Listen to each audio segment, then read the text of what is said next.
Hello, good morning, student. How are you all? I hope you are doing well and safe at home because the corona is spreading everywhere. So ultimately, you should stay at home. You should not go out from your house without any reason. ठीक है ना?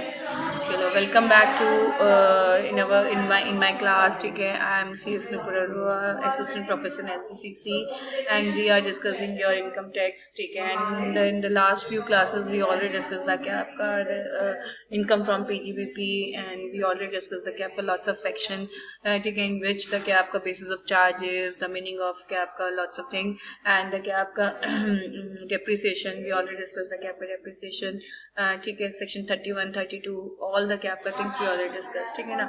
Now we should move to the क्या आपका in our this things. चलिए देखिए, अब इसमें it is given the क्या आपका depreciation chart, because of देखिए depreciation is the most important topic in the क्या आपका PGBP, क्योंकि depreciation के लिए first of all you have to learn कि depreciation is when you purchase the क्या आपका asset.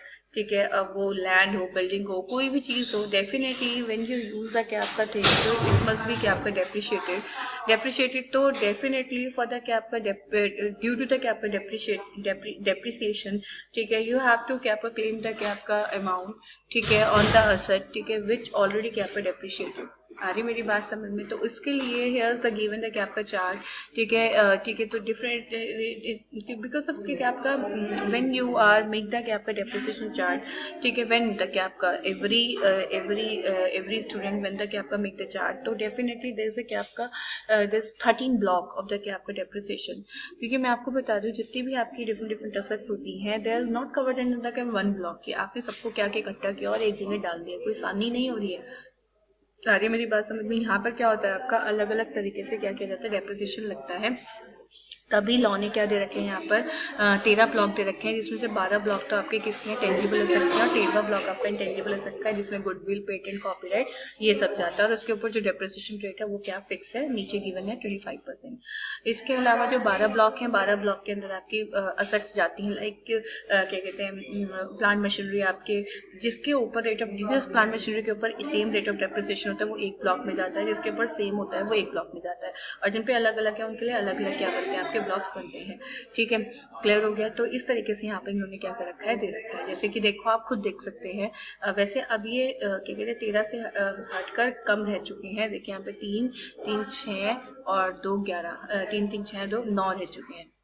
3 3 6 और 2 8 8 रह चुके हैं. मेरे ख्याल से 7 ब्लॉक अब आपके क्या कहते हैं उसके हैं, टेंजिबल के हैं, और 9वां ब्लॉक आपका किसका है, इंटेंजिबल का है. ठीक है, तो अल्टीमेटली क्या होता है, जो डेप्रिसिएशन है वो कैसे लगता है मैं आपको बता देती हूँ. डेप्रिसिएशन लगाने का एक तरीका होता है. डेप्रिसिएशन लगाने का एक तरीका होता है. First of all you have to क्या आपका मतलब एक फॉर्मेट है डेप्रिसिएशन का. सबसे पहले ओपनिंग बैलेंस लिखा जाता है. Opening balance is the balance. ठीक है, विच इज क्या कहते हैं कैरी फॉरवर्ड इन द क्या आपका लास्ट ईयर, और जो ब्रॉड फॉरवर्ड बन के आपका किस में आता है, आपका नेक्स्ट ईयर में आता है. तो ब्रॉड फॉरवर्ड आपको क्या करना पड़ता है, डेप्रिसिएशन लगाना होता है. डेप्रिसिएशन ब्रॉड फॉरवर्ड पहले जो ओपनिंग बैलेंस है.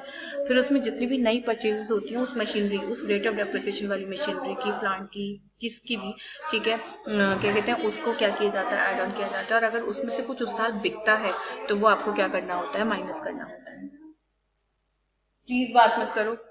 ठीक है, वो आपको क्या करना होता है, माइनस करना होता है. और उसके बाद अगर कुछ WDV रह जाती है, WDV for the return down value, return down value अगर रह जाती है तो उसके ऊपर क्या लगता है, रेट ऑफ डेप्रिसिएशन लगता है. वो भी इस तरीके से लगता है, अगर आपने जो वो मशीनरी खरीदी थी वो अगर आपने 180 दिन से कम पुट टू यूज की है, ठीक है, तो अल्टीमेटली उसके ऊपर आपका आधा रेट ऑफ डेप लगता है. अगर मान के चले 20% रेट ऑफ डेप्रिसिएशन वाली मशीनरी है, ठीक है, तो उस पर 10% लगेगा. और अगर क्या कहते हैं आपकी 180 दिन से ज़्यादा पुट टू यूज़ किया है तो उस पर क्या लगेगा, आपका जो रेट ऑफ डेप होगा वो पूरा का पूरा लगेगा. तो हमें ये भी देखना होता है कि इस मशीनरी के अंदर 180 दिन से कम वाली है, 180 दिन से ज़्यादा वाली है. 180 दिन से ज़्यादा वाली है सारे के सारे, तो हम सब एक साथ ले लेते हैं, वरना हम WDV को बाइफरकेट करते हैं. ठीक है, दो पार्ट में बाइफरकेट करते हैं दो पार्ट में, एक तरफ 180 दिन लेस देन 180 डेज लिखते हैं और एक तरफ मोर देन 180 डेज लिखते हैं। और लेस देन 180 डेज के अंदर हम वो वाली मशीनरी की वैल्यू पहले क्या करते हैं, डेप्रिशिएट करते हैं, और अगर फिर कुछ इधर कुछ बच जाता है तो क्या कहते हैं आपकी फिर उस पर क्या लगाते हैं, रेट ऑफ डेप्थ लगाते हैं। आ रही मेरी बात समझ में, ठीक है। और सम टाइम आपकी WDV नील भी आ जाती है, मैं आपको बता देती हूँ। कई बार क्या होता है कि जो परचेज वैल्यू और जो ओपनिंग बैलेंस है उसकी वैल्यू से ज़्यादा क्या हो जाती है आपकी सेल वैल्यू होती है, तो अल्टीमेटली WDV अगर नील आती है तो अल्टीमेटली उस टाइम पर कोई डेप्रिसिएशन का आपको क्लेम नहीं मिलता उस साल, ठीक है। फिर आपको कैपिटल गेन क्या करना पड़ता है, कैलकुलेट करना पड़ता है। आ रही मेरी बात समझ में। और इसमें भी दो रोल होते हैं, या तो आपका पूरा का पूरा ब्लॉक ही क्या हो जाता है, वो खत्म हो जाता है, या ब्लॉक तो एग्जिस्ट करता है और WDV नहीं होती है। अब इसमें भी क्या डिफरेंट वेरिएशन है मैं आपको बता देती हूँ। सम टाइम एक ब्लॉक के अंदर मान के चलो एक ही रेट ऑफ डेप्थ वाली 4 असेट थी और 4 असेट में से 2 बिक गई, और 2 उस बिकने की वजह से आपका जो ब्लॉक है वो क्या हो गया, नील हो गया, ठीक है। तो उस केस में आपका ब्लॉक एग्जिस्ट करता है पर WDV नील हो गई, कोई बात नहीं। बट कई बार क्या होता है एक ही ब्लॉक के अंदर 4 असेट थी, अरे एक ही ब्लॉक है, एक ही ब्लॉक के अंदर आपकी कितनी है, क्या कहते हैं आपकी 4 असेट, चारों की चारों बिक गई, तो उस केस में ब्लॉक ही एग्जिस्ट नहीं करता है। तो इस बात को आप हमेशा ध्यान रखना। और अगर आपको इस टॉपिक में कोई भी प्रॉब्लम होती है व्हेन यू सी द क्या आपका माय वीडियो, ठीक है, तो if you having guys any problem तो you can discuss with me in the क्या आपका जूम क्लास। आ रही मेरी बात समझ में, ठीक है। तो इसी के साथ मैंने आप लोगों को बताया कि कितने रेट ऑफ डेप्थ होते हैं, जैसे कि बिल्डिंग, जैसे रेजिडेंशियल बिल्डिंग है, फैक्ट्री बिल्डिंग है, ऑफिस बिल्डिंग है, गोडाउन वगैरह पे 5% और 10% है, और टेम्परेरी जो इरेक्शन वगैरह होती है 100% है। फर्नीचर वगैरह पर 10% है, और प्लांट मशीनरी वगैरह में machinery, car, two wheeler, mobile 15% है, कंप्यूटर लैपटॉप वगैरह पे 60% है, and book use with professional air pollution control equipment इन पे 100% है। क्योंकि इन पे इसलिए होता है, वो इसलिए होता है क्योंकि अगर ये चेंज नहीं करेंगे तो फिर वो पोल्यूशन को डिस्ट्रॉय करना बंद कर देता है।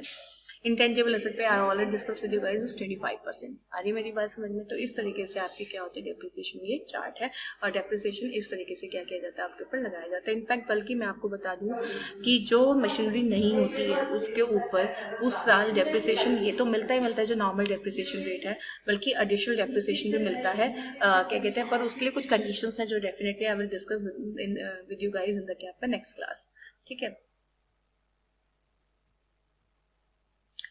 अब देखिए depreciation available whether not SSC is claim the deduction the books and depreciation तो आपको मिलता है चाहे वो क्लेम करे या ना करे। Where part of the asset is used for business purpose and part is used for personal purpose. Depreciation should be allowed only for the portion which the asset is used for the business purpose. बिल्कुल हमेशा ध्यान रखना आप ये वाली बात। कई बार हम लोग क्या करते हैं, एक ही घर को हमने आधा घर के रूप में यूज कर रखा है, आधा हमने बिजनेस के रूप में यूज कर रखा है, और उस पर जो डेप्रिसिएशन लग रहा है वो पूरा का पूरा लग रहा है। तो उस केस में हम लोग क्या करते हैं कि पूरा निकालने के बाद आधा, क्योंकि उतना ही फ्लोर किस पे घर पे इस्तेमाल हो रहा था, उतना ही फ्लोर किस पे बिजनेस में इस्तेमाल हो रहा था, तो अल्टीमेटली हम आधे का जो डेप्रिसिएशन होता है वो कंपनी जो बुक्स होती है उसमें से क्या कर लेते हैं, क्लेम कर लेते हैं। Uses during the previous is important. बिल्कुल मैंने आपको पहले ही बताया था, अगर आप कोई नई एसेट खरीदते भी है ना, तो उस केस में अगर आप उसे उस साल यूज नहीं करते हैं तो उस केस में आपको एक भी रुपये डेप्रिसिएशन का क्लेम नहीं मिलेगा। अगर आपको डेप्रिसिएशन का क्लेम लेना है तो आपको एसेट को एक्वायर करने के बाद उस साल उसका इस्तेमाल करना पड़ेगा and put to use in the क्या आपका current previous, it is eligible for the क्या आपका फुल डेप्रिसिएशन। वो भी क्या आपका इवन फॉर क्या आपका लिखा हुआ है put to use in current previous year, even for one day it is eligible for, नहीं ये गलत है, नहीं ऐसा नहीं है। अगर आप लोग किसी भी चीज को खरीदते हैं और अगर आप उसको एक दिन इस्तेमाल करते हैं तो वो उसमें ये होगा 180 दिन से कम या 180 दिन से ज्यादा। अगर 180 दिन से कम है तो लिखा हुआ है इन्होंने further asset acquired during the क्या आपका प्रीवियस ईयर। अगर अच्छा ठीक है, अगर आपने पहले प्रीवियस ईयर में खरीदी थी और करंट ईयर प्रीवियस ईयर में, तो एक दिन भी इस्तेमाल करेंगे तो पूरा डेप्रिसिएशन मिलेगा, हाँ ये वाली बात ठीक है। बट अगर आप उसको उसी आपने प्रीवियस ईयर में खरीदा और उसका यूज नहीं किया तो नो डेप्रिसिएशन। 180 दिन से कम किया, 180 दिन से ज्यादा किया तो फुल नॉर्मल डेप्रिसिएशन, और 180 दिन से कम किया ठीक है तो 50% ऑफ नॉर्मल डेप्रिसिएशन। और सेम ही एडिशनल डेप्रिसिएशन में होता है, अगर आप 180 दिन से क्या करते हैं, कम करते हैं, ठीक है, तो आपका नॉर्मल डेप्रिसिएशन जो एडिशनल डेप्रिसिएशन होता है उसका रेट क्या होता है, फिक्स होता है, दैट इज 20%। क्लियर हो गया। तो उस केस में अगर आप लोग क्या करते हैं 180 दिन से ज्यादा यूज करते हैं तो पूरा 20% मिलता है। इसके अलावा ठीक है, और इसके अलग ठीक है, अगर आपका क्या होता है 180 दिन से क्या होता है कम होता है तो 10% हो जाता है। अब आप सोचोगे कई बार क्या होता है कंपनी को इतना प्रॉफिट नहीं होता, वो डेप्रिसिएशन कैसे क्या होगा आपका, उसका क्लेम कैसे मिलेगा। ऐसे नहीं कि वो लैप्स हो जाता है, ठीक है। फर्दर ईयर्स में जब आने वाले सालों में, ठीक है, उसको क्या किया जाता है आपका क्या कहते हैं, कैरी फॉरवर्ड कर दिया जाता है, बल्कि अनअब्सॉर्ब डेप्रिसिएशन की कोई लाइफ ही नहीं है, उसको आप इन्फिनिटी ईयर तक क्या कर सकते हैं, कैरी फॉरवर्ड कर सकते हैं। चलिए, इसके साथ ही हम लोग का जो डेप्रिसिएशन का एक की पॉइंट था ये फिनिश हो जाता है। और क्या कहते हैं, we should meet in the gap का नेक्स्ट क्लास। और अगर आपको कोई भी प्रॉब्लम हो तो you can discuss with me on the Zoom. Bye, take care guys.